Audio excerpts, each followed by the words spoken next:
C'est l'heure du FaceTime avec ta Paulette. Comment est-ce que vous allez? Est-ce que vous avez passé une bonne semaine? Petit disclaimer, j'ai le nez bouché parce que je pense que là, ça y est, on revient dans la saison des allergies.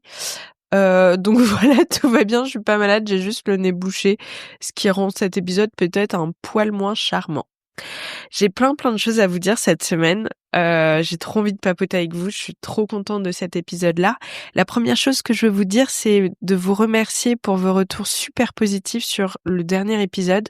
Je pense qu'on est nombreux et nombreuses à se sentir dans cette période de stagnation, un peu dans la salle d'attente de sa propre vie. Et vous m'avez fait des retours tellement gentils avec des perspectives super intéressantes et tout. Et vraiment, à chaque fois, c'est un bonheur de discuter avec vous parce que c'est tellement bienveillant avec des gens super intelligents, des parcours de vie passionnants, différents. Enfin, c'est vraiment un échange que je trouve hyper positif et qui, moi, personnellement, me tire vers le haut. Et donc voilà, je voulais encore une fois vous remercier et vous dire que vraiment, je suis ultra reconnaissante de ces échanges qu'on a chaque semaine sur Instagram ou même vos commentaires sur Spotify que j'aime trop lire et tout. Donc c'est la première chose, je vous remercie fort. Aujourd'hui, je voudrais vous parler d'amour. Oh, ça nous étonne, c'est un peu mon sujet de prédilection. Et d'un show qui recommence là sur Netflix que j'adore regarder parce que c'est vraiment un doudou, c'est tellement bienveillant, c'est safe place quoi, comme truc à regarder. C'est Love on the Spectrum sur Netflix. Et vous avez remarqué l'accent, j'espère qu'il sera mieux après Los Angeles, parce que là j'ai vraiment tout donné et je m'entends vers Love on the Spectrum. Bref, j'espère que Los Angeles ça va m'aider pour l'accent. Donc Love on the Spectrum sur Netflix, c'est un show qui suit des personnes qui ont un trouble autistique. Tous les différents de troubles autistiques sont représentés. Je trouve que d'ailleurs c'est super intéressant. Et c'est un show qui leur donne un espace pour dater. On les fait. Il y a une experte, une coach qui fait des blind dates entre des autistes qui pourraient avoir des points communs, etc. Déjà c'est trop joli, ils sont tous hyper touchants et il y a vraiment zéro moquerie quoi, c'est juste un beau show qui célèbre l'amour sous toutes ses coutures et c'est trop beau à regarder. Et surtout, j'ai tilté cette semaine en me disant mais que vraiment les gens qui ont un trouble autistique, à mon sens, ont tout compris au dating et gardent des valeurs qui sont, je trouve, un peu en train de se perdre. Je vous explique. Tous, à chaque étape de la rencontre, déjà ils arrivent tous avec un cadeau pour l'autre. Je trouve que c'est adorable, plus que bienveillant, c'est, je sais pas comment dire.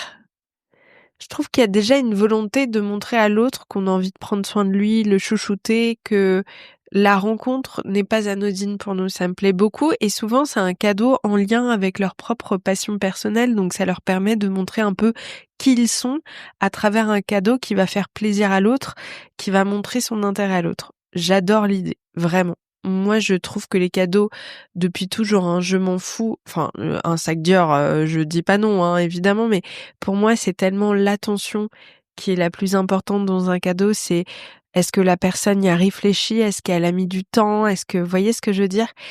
Petit exemple, mais ma pote Mathilde, j'en parle souvent dans ce podcast de maths, qui nous a fait au Secret Santa un album photo avec des photos de nous et des petites légendes. Je pense que c'est l'un des plus beaux cadeaux que j'ai reçus d'une amie. Donc c'est vraiment pour dire à quel point je trouve que c'est l'intention qui donne du poids à un cadeau. Donc à chaque rencontre, déjà ils viennent très souvent avec un cadeau. Pendant tout le date, ils demandent le consentement à l'autre, mais de façon intelligente, en mode est-ce que ça te dérange si on va là? Est-ce que je peux te tenir la main? Et ils expliquent tout ce qu'ils ressentent. Et c'est tellement cool d'avoir enfin des personnes qui se datent sans jeu. Je vous jure que dans ma vie perso, en ce moment, je ne tombe que sur des mecs avec qui il y a un jeu de séduction. Et moi, vraiment, ça m'épuise, quoi. J'ai tellement envie d'être moi-même, de raconter mes kiffs, mes failles, qui je suis, de pas me prendre la tête à me dire: «Est-ce que, si je l'appelle, ça fait trop ou pas?» J'ai juste tellement envie d'être moi-même, mais j'ai pas cet espace pour l'être parce que face à moi, je sens que, bah, il y a tellement un game qui se passe du côté du mec, vous voyez? Que j'ai l'impression que c'est le clash des cultures, quoi, entre nous 2. Heu et c'est chiant, mais c'est chiant et c'est tellement d'énergie, mais perdue, c'est ridicule et en plus, ça reste toujours en surface. Je trouve que c'est superficiel d'être là à essayer de ça me saoule. Ça me saoule de ouf. Ce week-end, j'ai encore eu 2 exemples de 2 mecs qui m'ont recontacté et oh, oh mais quelle flemmasse quoi, vraiment. Donc au final, je donne pas suite quoi, je trouve que c'est trop superficiel et dans cette émission, on les voit vraiment dire ce qu'ils ressentent sincèrement, expliquer à l'instant T en disant: «Bah, désolé, je suis assez impressionnée par la situation parce que tu me plais, parce que ça fait longtemps que j'ai pas daté».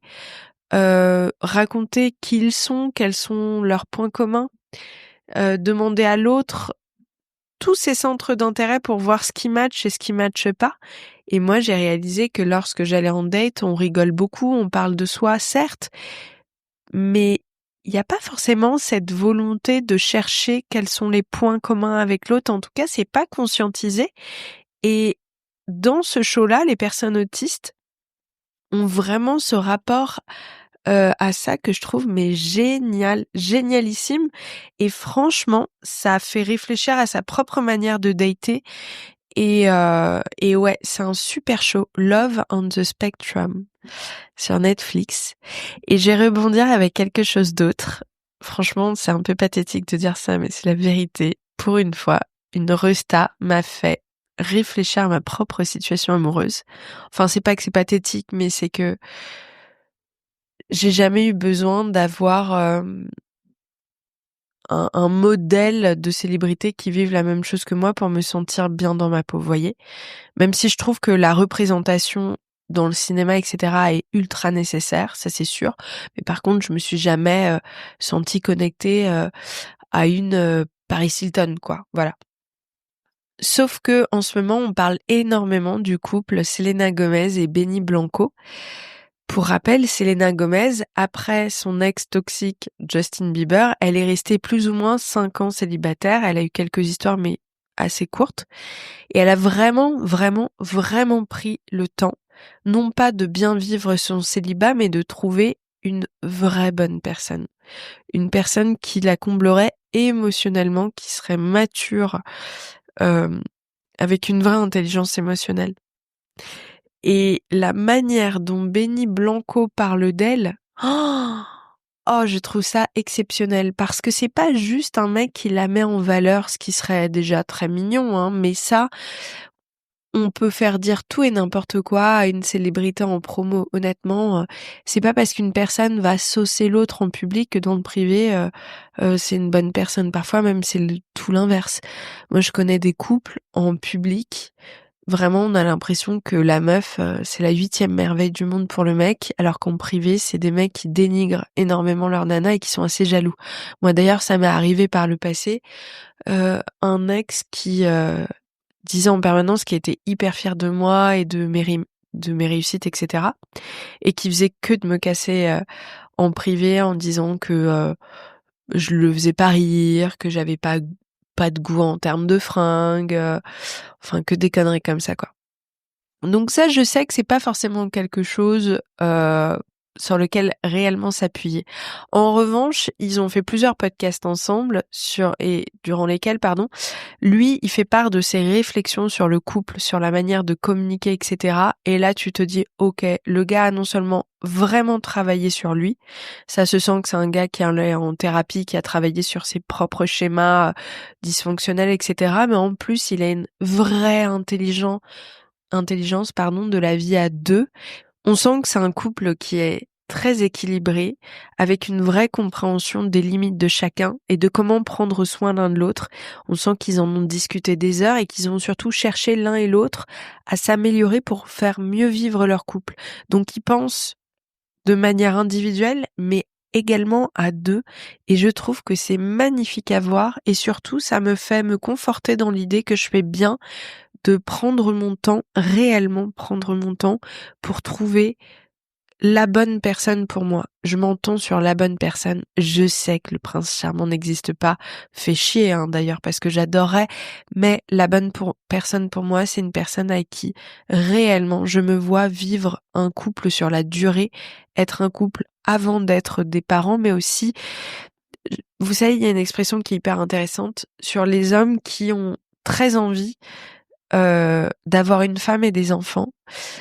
Il y a cette expression en anglais qui dit « Méfiez-vous des hommes qui veulent avoir une femme et des enfants et choisissez plutôt des hommes qui veulent être mari et père. » Voyez la différence?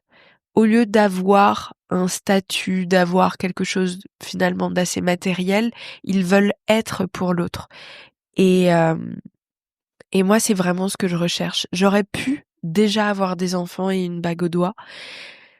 J'avais très envie de céder à cette tentation-là de me ranger dans le cadre parce que ne nous mentons pas, on a vraiment un statut différent lorsqu'on est en couple que lorsqu'on est célibataire. Je trouve, dans les yeux des gens, en société, lorsqu'on est célibataire en tant que femme, on n'a pas le même poids que lorsqu'on est en couple. C'est triste à dire, mais je trouve que c'est vraiment quelque chose de réel.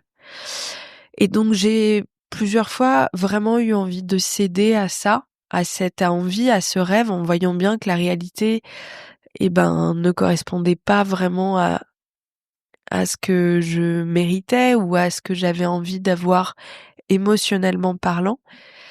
Et c'est pas tous les jours facile de faire ce choix en conscience, de prendre son temps de trouver une personne solide, bienveillante, gentille, courageuse à ses côtés. J'aurais adoré que ça vienne plus rapidement, mais je pense que quand j'aurais trouvé cette personne-là, je me dirais que je suis fière d'avoir attendu pour elle, réellement.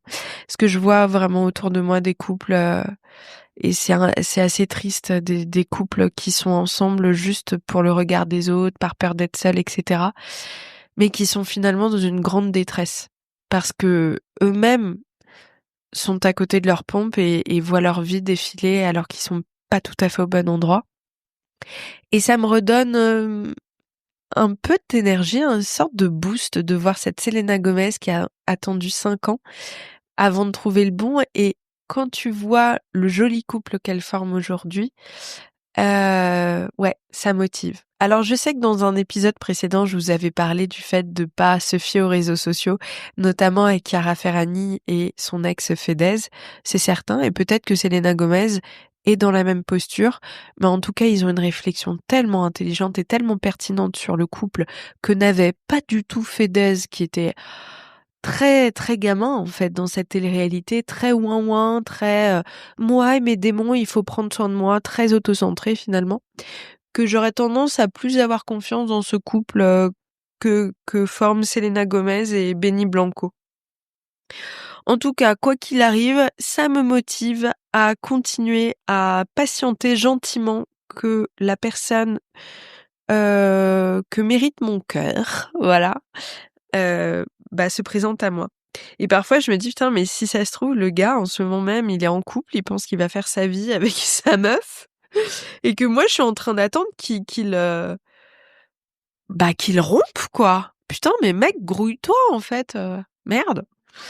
Donc voilà, c'était mes petites réflexions de la semaine. J'étais très contente de regarder ce show-là sur Netflix qui m'a fait du bien et qui m'a fait réfléchir à ce que je vis dans le merveilleux monde du dating. Alors je pense que vous m'entendrez jamais dire les hommes sont tous les mêmes, etc. Je déteste ces réflexions-là, je trouve que c'est très négatif. Je préfère avoir des œillères sur ce qui se passe, vous voyez, et rester dans un optimisme parce que je pense que ça m'apporte rien de bon à part être déprimée d'une situation alors qu'il n'y a pas de déprime à avoir, quoi. Mais c'est vrai qu'en ces temps-ci, j'ai enchaîné les mecs, alors sur le papier, très stylés. Très très stylés, des mecs qui ont des bêtes de taf, je n'en dirai pas plus, mais très très stylés. mais ça suit pas derrière et je trouve que c'est beaucoup d'énergie perdue, quoi. Donc voilà. Je vous fais des gros bisous. La semaine prochaine, je vous parlerai peut-être un peu plus en détail de mes préparatifs avant mon voyage à Los Angeles. Là, la semaine prochaine, je vais commencer à faire un rétro-planning de tout ce qu'il faut que je fasse pour préparer au mieux ce voyage-là. Et puis je pense que j'aurai plein de choses à vous raconter encore. Je vous fais des gros bisous, prenez soin de vous et encore merci pour la gentillesse et la bienveillance et merci beaucoup aussi de m'accepter comme je suis avec mes petits défauts, le fait que je parle très lentement, etc. Ça fait trop plaisir d'avoir des gens qui jugent pas, quoi, c'est trop cool. Je vous fais des bisous, à la semaine prochaine. J'espère que cet épisode vous a plu. Pour suivre les coulisses du podcast, n'hésitez pas à me follower sur Instagram @Paulette_Grisoni, sur Twitter, podcast LL en majuscule, ou sur Facebook, La Leçon Podcast. On se dit à très vite pour un nouvel épisode.